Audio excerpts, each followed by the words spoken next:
Hola, ¿cómo están? ¿Cómo les va? Nos volvemos a encontrar después de un tiempo de receso para descansar. Y bueno, dado que esta pandemia no nos da tregua, volvemos a hacerlo por esta modalidad virtual que no es lo más feliz que podríamos esperar para encontrarnos en el ámbito de la universidad, pero bueno, es lo que nos toca vivir y trataremos de encontrarnos por esta vía de la mejor manera que se pueda. Eh, bueno, de mi parte espero que hayan podido descansar y aprovechar las vacaciones, cada cual donde se encuentre, y bueno, que se hayan encontrado de la mejor manera, acompañados por seres queridos, por familia, por personas importantes, que creo que en este momento es de lo más importante que podemos hacer. Eh, En este momento nos toca reencontrarnos con el tema hombro y cintura escapular, ya para comenzar de lleno el estudio de biomecánica de este segundo cuatrimestre.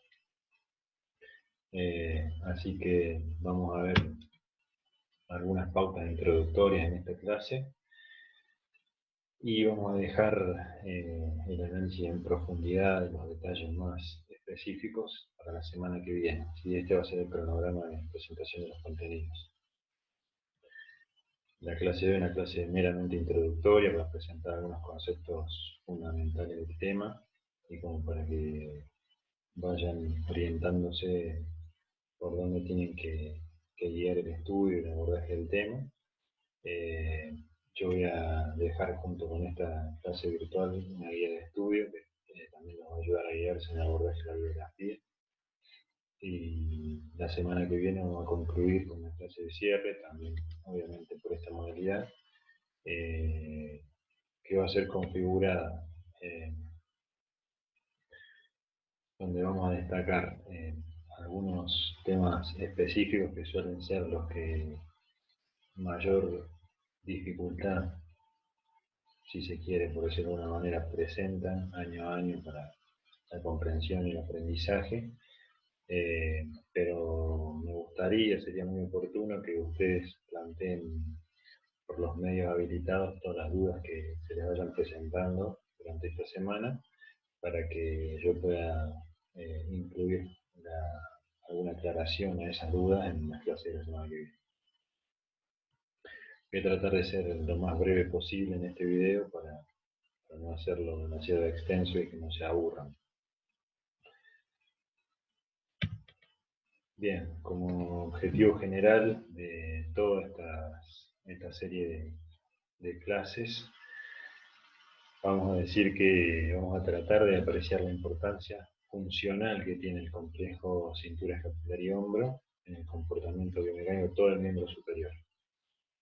El punto de partida del buen funcionamiento del miembro superior como efector de las actividades de la vida diaria es un exquisito equilibrio y estabilidad, funcionamiento estático y dinámico del complejo de la cintura escapular y el hombro.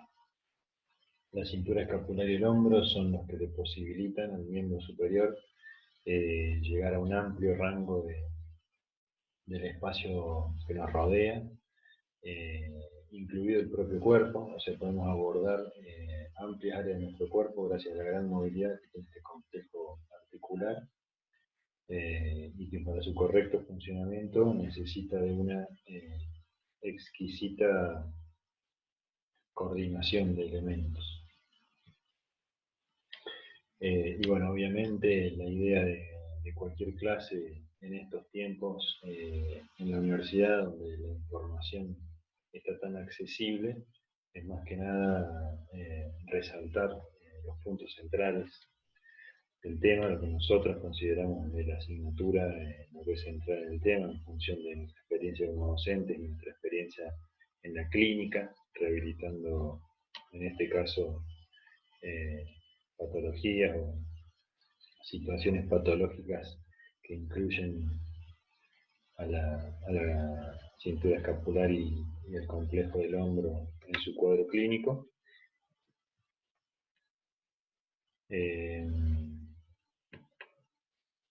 Así que, bueno, eso es lo que vamos a tratar de resaltar para guiarlos.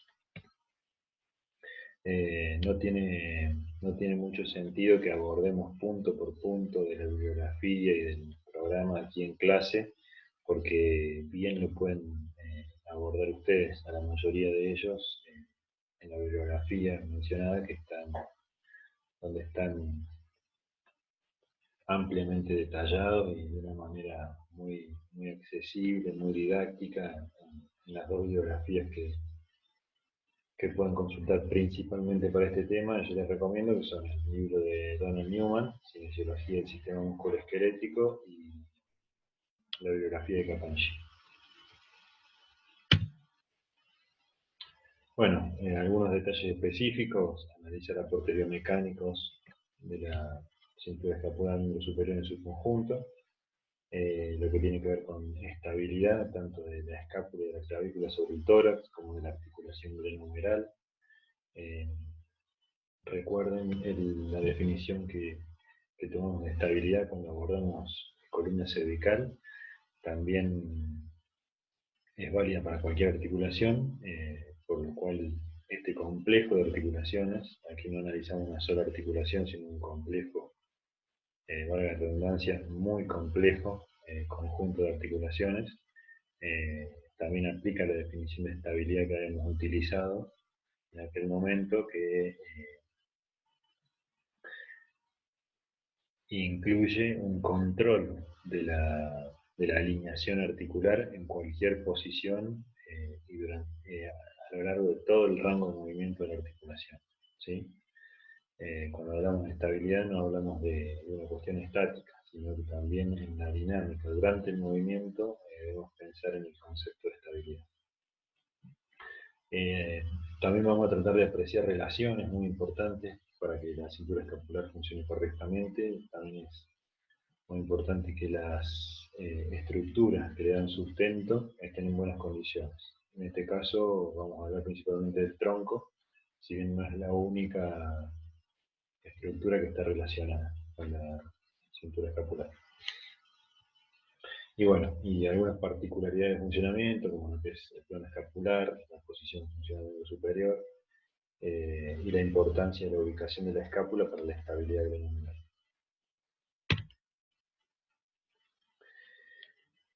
Y como no podría ser de otra manera, un poco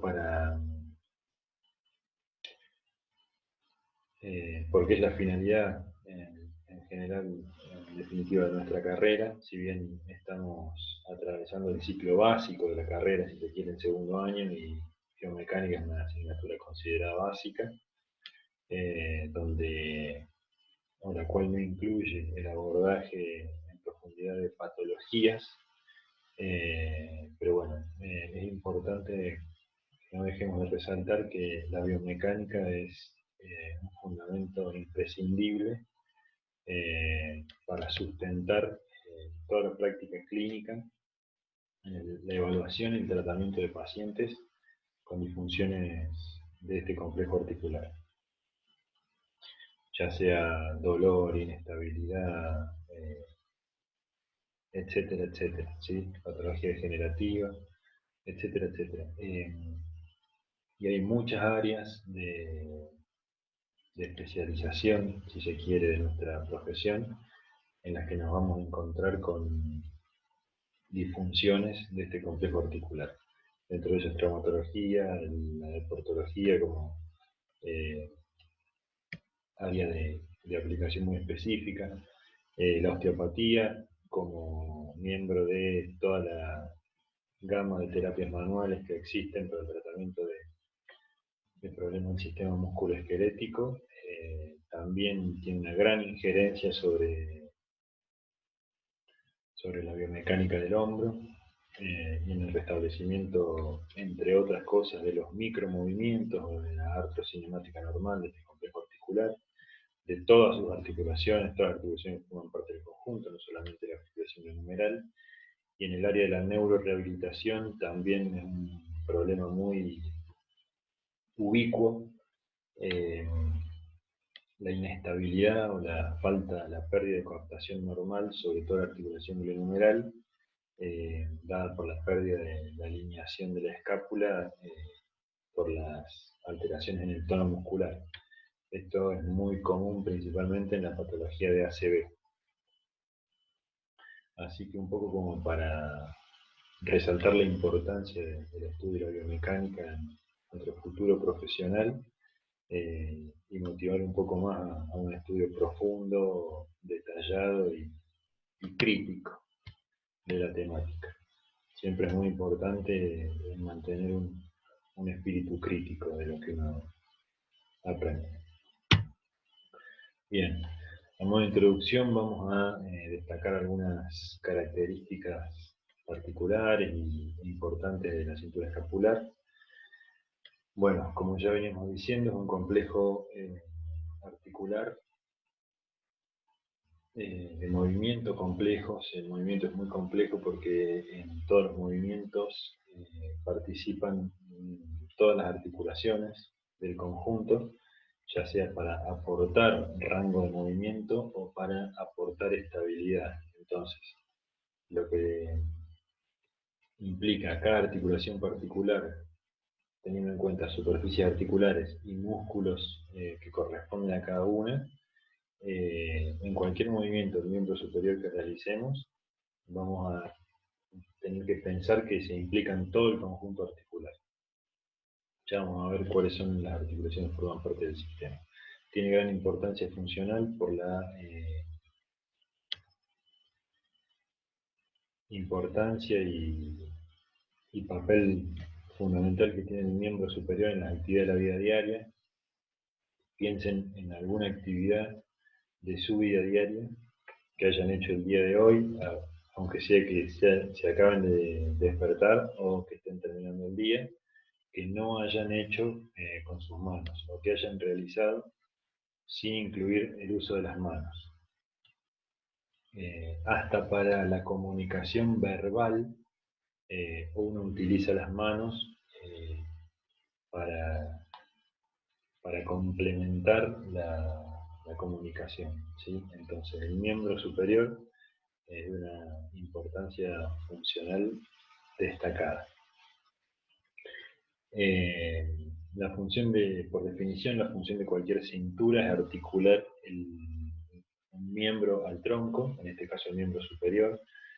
Le da sustento al miembro superior, es decir, le va dando una base estable, y acuérdense que estabilidad no es sinónimo de estática, durante toda la amplitud de movimiento. Le va dando una base de sustentación estática en cualquier posición o en cualquier lugar de la amplitud de movimiento en la que se encuentre el miembro superior en cualquier momento, ¿sí?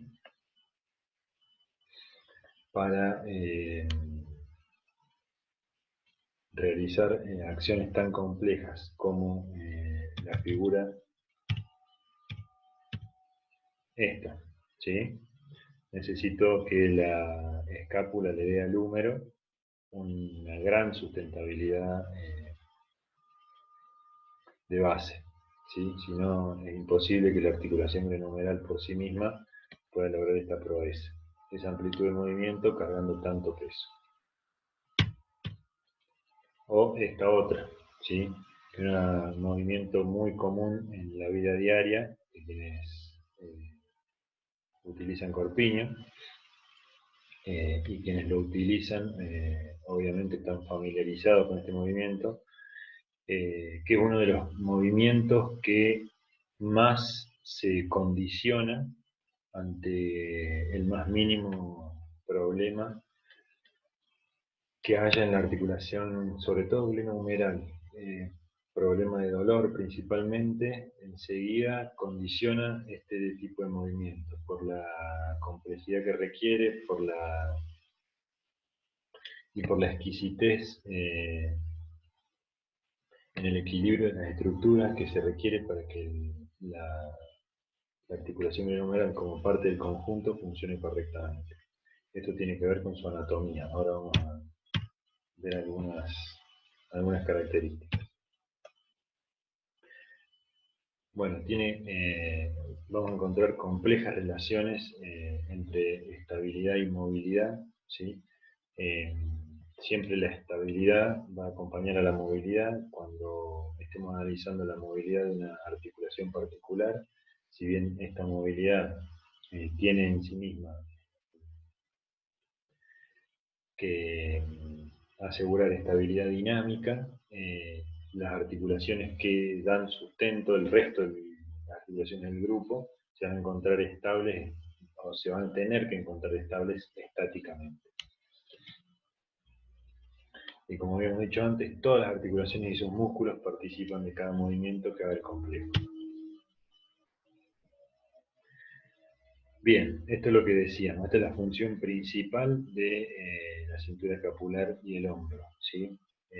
Que la mano como efector final del miembro superior alcance un amplio rango del espacio, ¿sí? Una gran amplitud de alcance en el espacio que nos rodea, y eso incluye el propio cuerpo, ¿sí?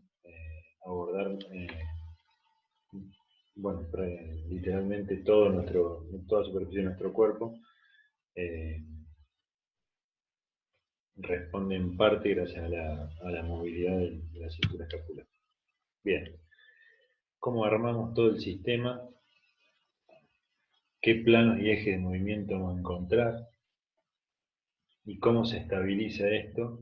Ya que presenta una condición biomecánica de funcionamiento muy particular. Las estructuras que forman el conjunto son la clavícula, la escápula y el húmero, ¿sí? Y entre ellas vamos a encontrar tres articulaciones anatómicas verdaderas, donde podemos destacar y caracterizar superficies articulares concretas desde el punto de vista anatómico, como son la articulación externo-clavicular, acromio-clavicular y glenohumeral, ¿sí? Pero no son las únicas articulaciones que encontramos allí importantes o que bastan para el buen funcionamiento de todo el sistema, ¿sí? Debemos agregar articulaciones fisiológicas, que conocemos como articulaciones fisiológicas, que son lisa y llanamente planos de deslizamiento. Y encontramos principalmente dos. Una es la articulación escápulo-torácica, ¿sí? Que incluye los planos de deslizamiento entre la escápula y el tórax. Y acá el tórax empieza a tomar la pared posterolateral del tórax, empieza a tomar una injerencia fundamental en el funcionamiento de este sistema, y podemos ir pensando en cómo en el cambio de postura de esta porción, por el hecho de adquirir actitudes sifóticas o muy por el contrario, rectificar esa región de la columna por una cuestión postural, longitudinal, va a condicionar al correcto funcionamiento de la cintura escapular. El tórax se empieza a configurar como la superficie articular sobre la cual se va a mover la escápula, ¿sí? Y la otra superficie de deslizamiento, el otro plano de deslizamiento, es la articulación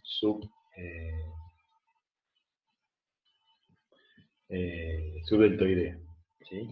Que es una bolsa serosa que está en el espacio que se configura entre el acromión y en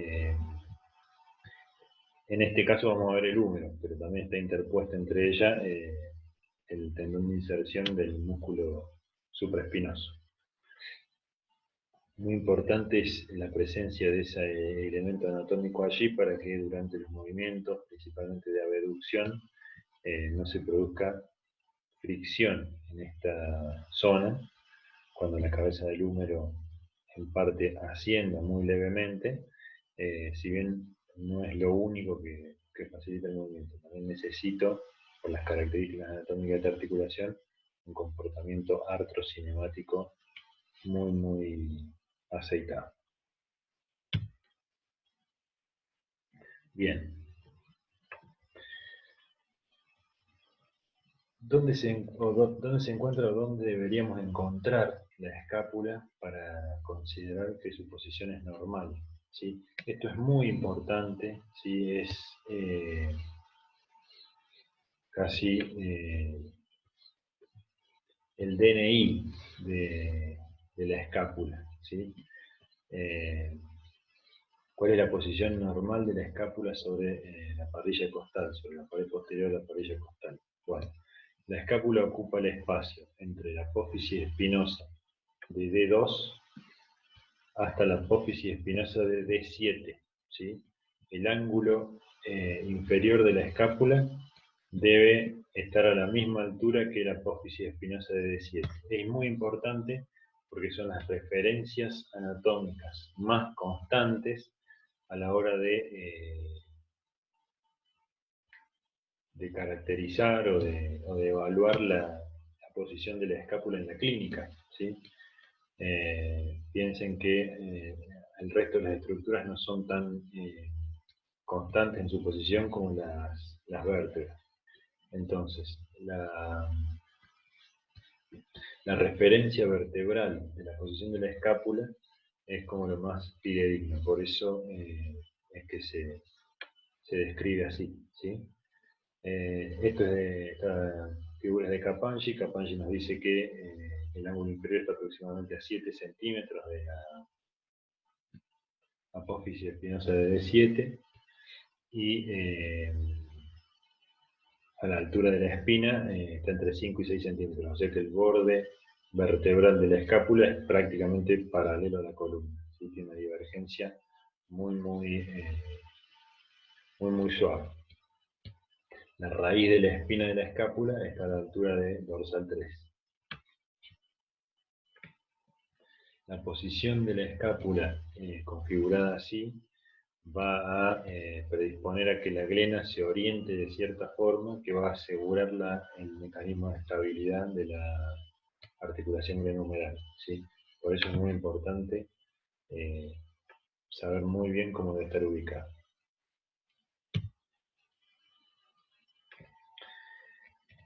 Y como la cuestión es tridimensional, no podemos dejar de considerar otro plano más, además del plano frontal. En este caso vamos a considerar el plano transversal para terminar de caracterizar la posición normal de la escápula, ¿sí?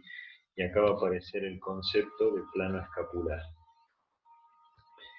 ¿Qué es el plano escapular? Bueno, básicamente el plano que se configura donde se ubica la escápula por detrás del tórax, ¿sí? Se dice que el plano escapular es un plano que se encuentra 30-35 centímetros adelantado respecto del plano de apoyo dorsal que es paralelo al plano frontal. ¿Estamos? La escápula no se encuentra ubicada en el plano frontal, sino que está rotada hacia adelante unos 35 centímetros según el autor que es Newman. ¿Estamos? Eso va a predisponer a que la posición funcional del miembro superior sea con rotación interna glenohumeral descrita respecto de la posición anatómica, ¿sí? La posición funcional, cuando hablamos de posición funcional, hablamos de posición de equilibrio, en este caso entre agonistas y antagonistas, que en este plano transversal son los músculos posteriores de la articulación y los anteriores. Para que esos músculos estén en equilibrio, el húmero va a tener 30 grados de rotación interna, y si yo flexiono el codo, mi antebrazo se va a dirigir hacia la línea media, y eso va a contribuir a que las manos estén cerca una de las otras y dentro siempre del campo visual. Entonces, esto me permite, esta posición de la escápula predispone a un funcionamiento de las manos en actividades bimanuales de forma económica y siempre supervisadas por el control visual, ¿sí? Eso es básicamente un poco el fundamento de esto. Bueno, acá, como verán, la clavícula tampoco está ubicada paralela a los planos de referencia, y se describe aquí la retroversión de la cabeza del húmero, entre otras medidas que son importantes de describir en esta pieza ósea, que es de 30 grados hacia atrás, casi alineada con la inclinación que tiene la escápula. Bien, como relaciones inmediatas vamos a destacar, ya habíamos hablado un poco del tórax. La forma elíptica del tórax va a predisponer a que la escápula haga ciertos movimientos, y como la superficie del tórax no es una superficie regular en su curvatura, la escápula va a realizar movimientos complejos, como se van a encontrar ustedes en la bibliografía, ¿sí? Piensen que la superficie articular, por decirlo de alguna forma, sobre la que se mueve la escápula, es la pared posterolateral del tórax. Por lo tanto, cuando la escápula se mueva en su amplitud de movimiento, va a seguir el contorno de esa pared, ¿sí? Como la pared es, podemos decir, irregular, la escápula va a describir movimientos complejos. En el video de la semana que viene vamos a hacer un repaso muy breve en cada uno de los movimientos, simplemente como una cuestión aclaratoria.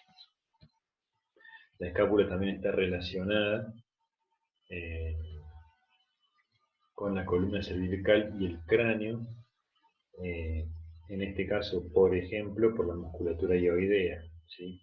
Así que, ¿se acuerdan con lo que veíamos cuando analizamos columna cervical, del tema de la musculatura hioidea, cómo influía sobre la postura de la columna cervical? Bueno, también puede influir sobre el funcionamiento de la cintura escapular. Piensen en los músculos homohioideos o los músculos infrahioideos que toman inserción en el esternón y la clavícula. Bien, punto de partida para el análisis biomecánico, cuando empezamos a tener en cuenta fuerzas, en este caso fuerzas externas que actúan sobre la articulación. El miembro superior tiene un funcionamiento biomecánico particular que condiciona su estática y su cinética. La evolución ha desarrollado un mecanismo de estabilidad de la articulación glenohumeral principalmente, que es exquisito, digamos, porque es una articulación predispuesta a la movilidad, es una articulación que tiene gran cantidad de movimiento. Entonces, es muy difícil lograr mecanismos de estabilización exclusivamente pasiva, o sea, por la configuración de las superficies óseas y los elementos articulares, significa esto. Entonces, es imprescindible recurrir a estabilidad muscular también para completar el sistema, ¿sí? ¿Esto por qué? Porque el miembro superior funciona principalmente en cadena cinética abierta. ¿Qué quiere decir? Que el extremo distal está libre. ¿No? El miembro superior no funciona en apoyo y sometido a la compresión en sus piezas óseas y en sus articulaciones como lo hace el miembro inferior, ¿sí? O las patas delanteras de cualquier cuadrúpedo, o los brazos de los bebés que comienzan a deambular gateando. ¿Estamos? Y bueno, una razón de comenzar la deambulación gateando, primero que es un proceso natural del neurodesarrollo que se llama, es mucho más fácil el control del miembro, en este caso el miembro superior, en cadena cinética cerrada. La cadena cinética abierta es como el último piso del edificio en el progreso del control del movimiento, ¿sí? Porque los sistemas de palancas que se configuran hacen que al no tener apoyo distal se complejice un poco el control del movimiento. Y además o sea, no además, sino esto se debe a que a la influencia permanente de la gravedad sobre todo el sistema articular, actuando sobre un miembro superior que es pesado, eh, lisa y llanamente, para el tamaño de las superficies, sobre todo considerando la articulación glenohumeral, y en este caso la glenoide de la escápula, que es la que va a sostener, a darle apoyo, en cierta forma, a la cabeza del húmero. ¿Sí? La superficie de la glena es muy pequeña para recibir una cabeza del húmero tan grande y encima para sostenerla dándole apoyo. ¿Sí? Se ha configurado un sistema de una mínima compresión. La cavidad glenoidea sostiene a la cabeza del húmero dándole un mínimo apoyo en sentido vertical para que la cabeza del húmero no se luxie hacia abajo y con ello todo el miembro superior, que es una estructura bastante pesada. ¿Sí? El funcionamiento en cadena cinética abierta condiciona a que la estabilidad del glenohumeral esté proclive a perderse. Necesitamos de un muy controlado y desarrollado equilibrio de toda la estructura de estabilización para que esto no ocurra. Es muy fácil cuando hay problemas o cuando la alineación normal de la escápula se pierde, enseguida se empiezan a desgastar los sistemas de estabilidad porque entran en desventaja automáticamente. Bueno, como la postura de la escápula es muy importante, todo el sistema postural del cuerpo humano va a estar incluido en el mantenimiento de esta estabilidad. Si ¿sí? Una pérdida de del rendimiento, sí, de la performance de los músculos del core, en este caso, podría afectar a la estabilidad escapular, por nombrar alguno de ellos. Bien. Encontramos por un lado articulaciones bastante firmemente unidas, como las que articulan la clavícula, por un lado con el esternón, por otro lado con la escápula, que tienen fuertes sistemas ligamentarios que aportan una estabilidad importante, ¿sí? Que son básicamente las uniones articulares específicas de la cintura escapular al tórax. Por eso este aparato ligamentario tan importante, ¿sí? Fíjense que la clavícula en sus extremos tiene dos articulaciones de distinto tipo, ¿sí? Esto va a complejizar aún más el movimiento y también a esto responde que la clavícula tenga forma curva. Van a encontrar en la bibliografía que esta forma curva de la clavícula tiene que ver con facilitar el movimiento de la escápula y el movimiento que debe hacer la clavícula para que la escápula se pueda mover con libertad.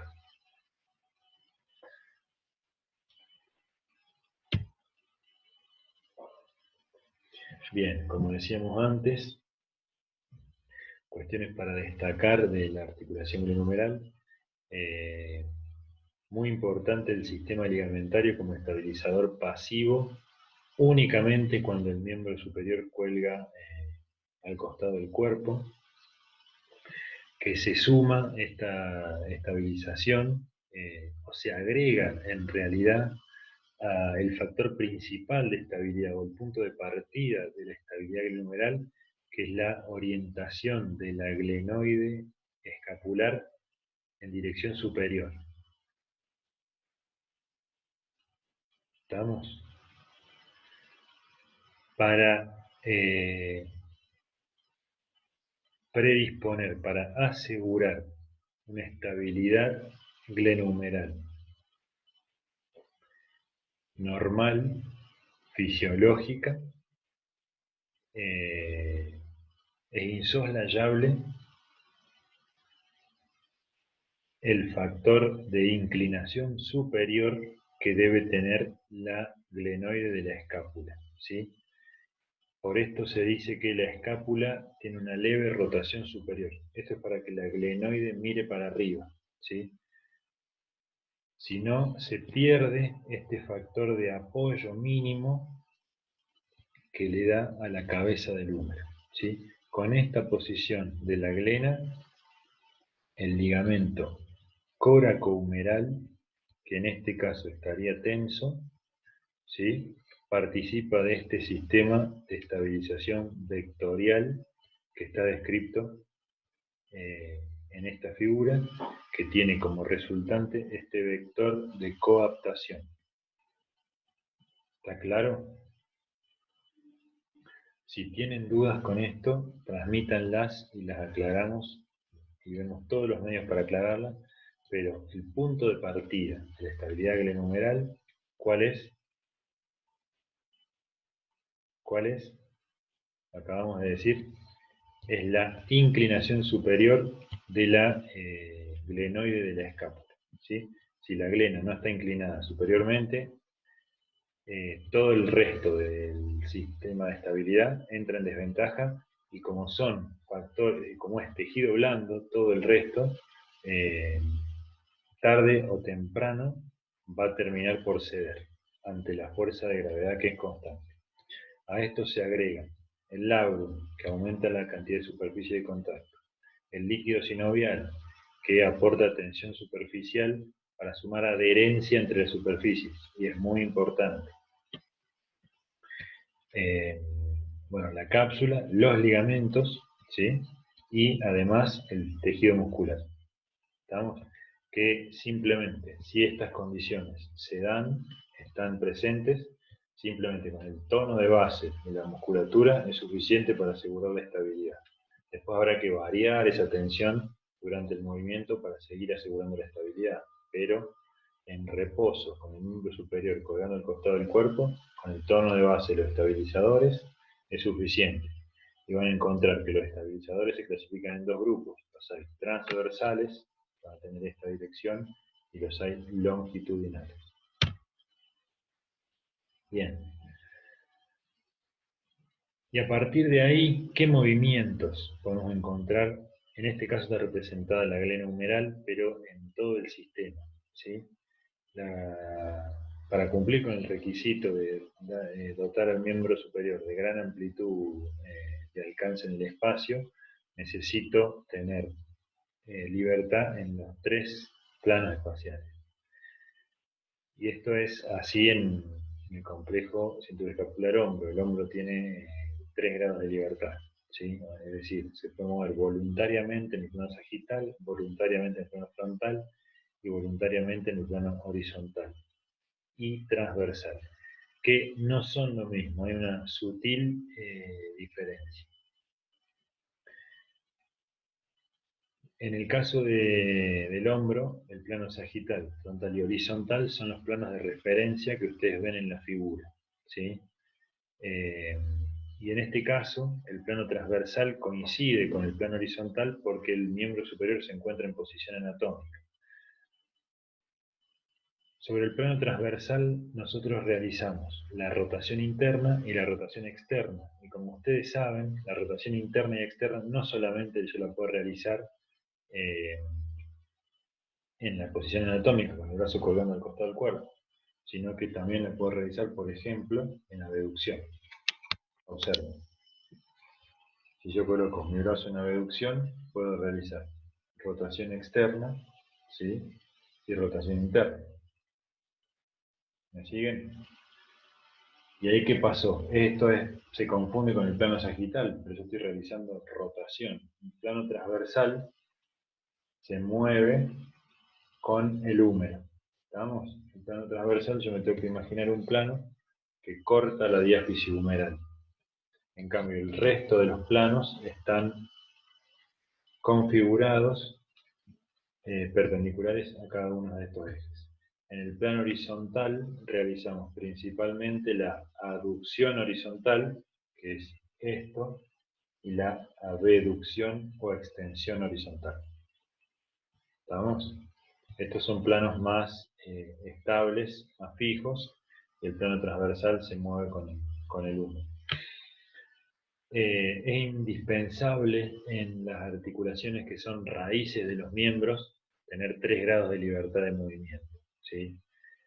En las articulaciones que son de 2 grados de libertad, vamos a destacar en este caso la articulación externo-clavicular, que también forma parte del sistema. Nosotros podemos obtener un 3er grado de libertad si realizamos simultáneamente movimiento en los otros 2 planos, en sus 2 planos donde la articulación tiene libertad de movimiento. Eso se llama rotación automática o conjunta, ¿sí? En el caso de la articulación glenohumeral, yo necesito tener los 3 grados de libertad para solucionar el problema de la paradoja de Cotman que van a encontrar en la bibliografía, ¿sí? Y necesito tener rotación, lo que se llama rotación adjunta, en este caso, que es lo que permite que la rotación sea voluntaria, ¿sí? Si no, yo combinando los otros 2 planos principales de movimiento, como son la flexión y la abducción, eso generaría una rotación automática y la orientación del miembro superior perdería precisión en el espacio, ¿sí? Y esto entorpecería el control del movimiento.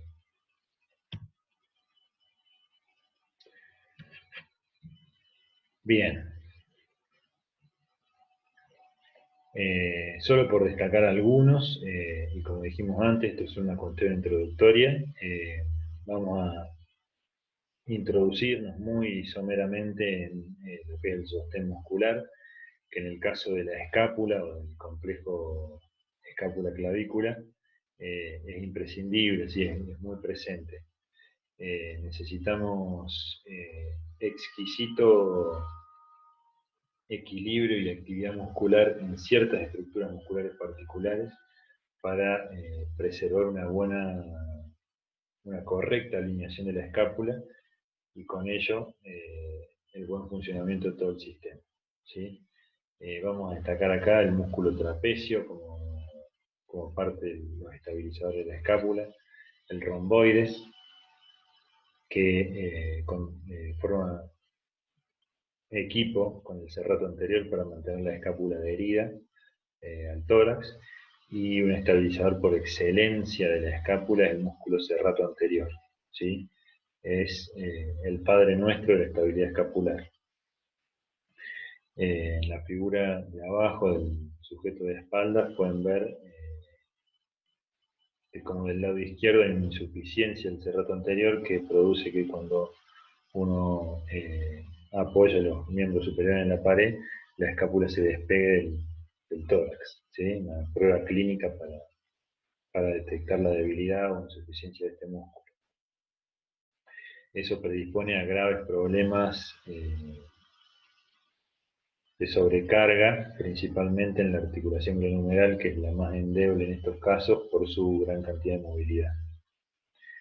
Pero no escapan de los problemas el resto de las articulaciones, que también van a sufrir sobrecarga y seguramente con esos desgastes que son la articulación acromioclavicular y externoclavicular. Bien, y por destacar algunas vedettes, si se quiere, de la estabilidad glenohumeral, no podemos dejar de destacar el manguito rotador. ¿Sí? Ahí pueden ver en la figura de abajo a la izquierda la relación tan desigual y asimétrica que hay entre el tamaño de la superficie de la cabeza del húmero y el tamaño de la superficie de la glena, ¿sí? Por esto es necesario una artrocinemática exquisita en esta articulación para poder aprovechar todo el rango de movilidad y no dañar ninguna estructura circundante, y para que esa artrocinemática se pueda manifestar necesitamos un control muscular también igual de exquisito. Este control muscular, que es sinónimo de estabilidad, es patrimonio de principalmente los músculos del manguito rotador, ¿sí? Lo primero que tenemos que pensar cuando estemos analizando problemas de estabilidad, en este caso glenohumeral, es manguito rotador. Musculatura como deltoides, pectorales, bíceps, tríceps, si bien contribuyen de cierta manera a esta estabilidad, no son los estabilizadores primarios de la articulación.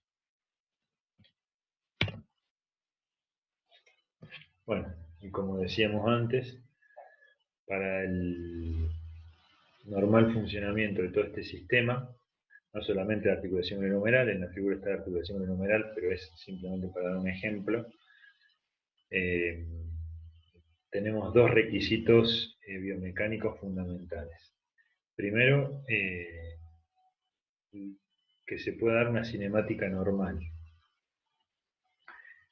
Tanto la osteocinemática, que es el movimiento de las estructuras óseas sobre cada plano del espacio, o también conocido como macromovimientos, que es el movimiento que nosotros vemos en las articulaciones, y la artrocinemática articular, que es el comportamiento de las superficies articulares, ¿sí?